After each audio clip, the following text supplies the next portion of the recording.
That method of getting people together and having them play a game between each other is really all Danny. Dan Bunton was a game designer's game designer. That was a very unique thing, that you could come together and play a game at the same time. There's probably no designer that I admire more than Dan Bunton. Everyone wanted to meet Dan because it's like he'd done Mule. It was magnificent.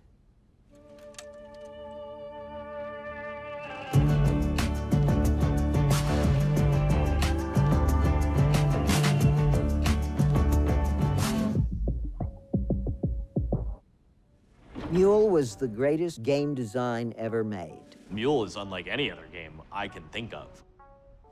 No game ever accomplished so much with so little. What was unique about it was that it combined competition and collaboration. Rules are fairly simple. You have 4 resources you buy and sell, but ultimately the strategies you begin to employ are very sophisticated. When you started making these strategic decisions and plays, you could really screw with the other person. You could see their reaction right away. It's a way for people to gather together. This idea that I'm getting to know you better as a person by playing a game with you.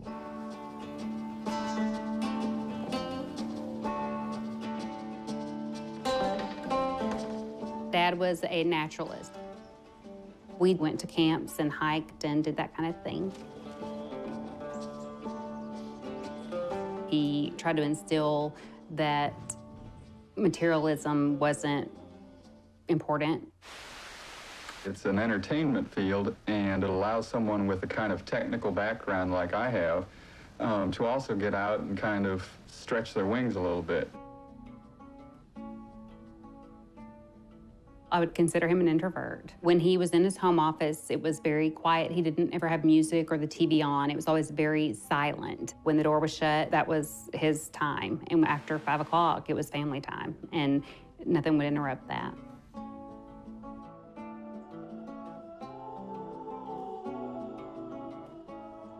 She came from a dysfunctional family, and the only time she noticed that her family ever got along was when they were playing games together. Include cooperation. Everybody knows that team sports are a whole lot more fun than individual sports.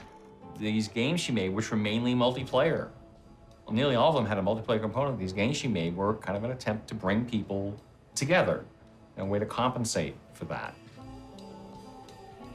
I got to know Dan over the years. We became very good friends. And I remember working at Lucasfilm one day, and Noah Falstein, who had left by then, called me and said, "Did you hear about Dan Bunton?"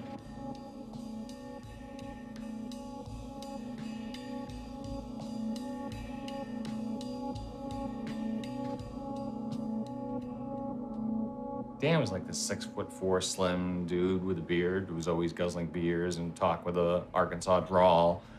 At the next Game Developers Conference, he appeared presented as a woman and was generally shunned. Let's just look at America and pop culture and where games are largely coming from. Very male-dominated. The culture has not been inclusive. Inclusivity is very new. Now, transgender and all this stuff is a lot more accepted and common, but then it was rare and scary. I, in the intervening years, had a pronoun change from he to she, and that made me a little less sort of sure of myself in crowds, and also a little more willing to be helpful and supportive as my new gender. I did not shun him. I actually made a point of spending a lot of time standing next to them.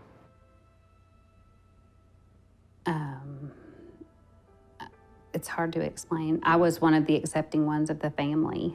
He lost several siblings that just, totally turned their back on him. It was a very big surprise to everyone. I was sympathetic. It broke my heart. I remember Thanksgivings that he spent alone because the family had ostracized him. And I remember taking a plate for Thanksgiving to him in his little tiny apartment, and it broke my heart. Dan had been a smoker since teenage. He smoked unfiltered cigarettes. I guess that's the thing in Arkansas. They had found a spot on his lung. And I guess he'd had this desire all his life and realized that if he didn't act on it now, he would never know. And it was sad. It changed her status. I was approached by a couple of guys who wanted to found a multiplayer game matching company on the internet. And they came to me and said, would you like to do this thing? And I said, why aren't you talking to Danny Bunton? I mean, Danny Bunton is the world's foremost authority on multiplayer games. And they just looked at me, and I knew why. He was very sick. He did not want us to see him as sickly as he was. And so he had pulled back and just really didn't let us visit him.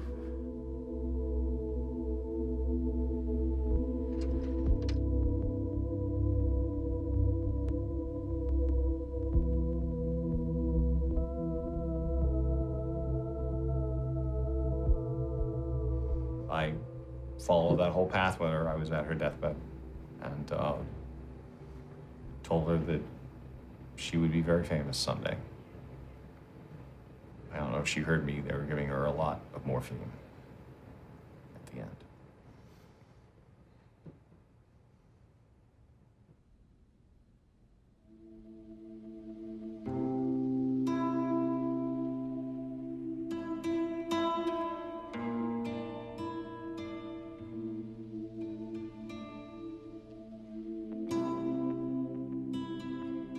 Professionally, as an aspiring designer, like I knew that's where I wanted to be. Also, as a queer person, Danny's queer, to see that I could exist.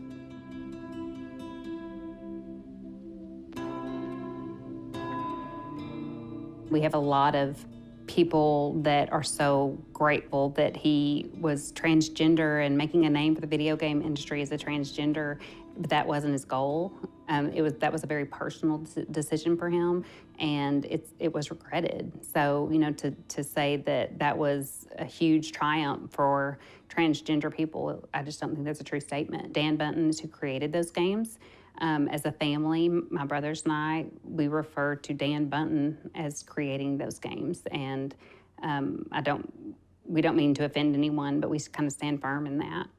It's important to see yourself represented. It's always nice for people to have someone to sort of look at as a trailblazer, even if they didn't mean necessarily to blaze that trail.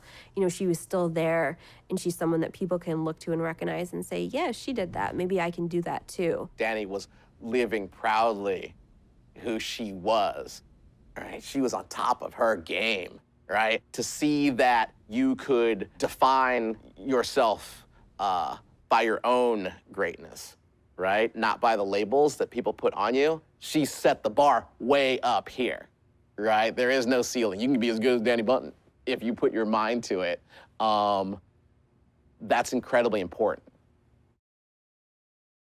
I regretted that I didn't get to acknowledge him as a designer. This was interesting in that it had hardware that I have never seen before. These were the controllers. I think this was in 1978. I'm proud of it. I'm very proud of it. I wish that I could talk to him about it.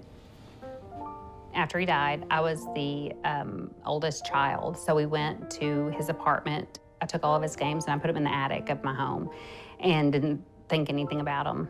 I reached out to Melanie and asked if there was any chance, you know, that a small developer could remake Mule for a mobile platform, fully expecting her to say no. To my surprise, she said, actually, I would love to. Absolutely, positively gained a respect for him that I did not ever imagine. That is the reason why I continue his legacy. I cannot imagine that us nerds are all there are out there that care about playing games. I think there are a lot of folks who, given a chance to interact with each other, would love it. The online gaming environment is potentially a whole new world to get started in. And I do believe that online and multiplayer and people products are the wave of the future.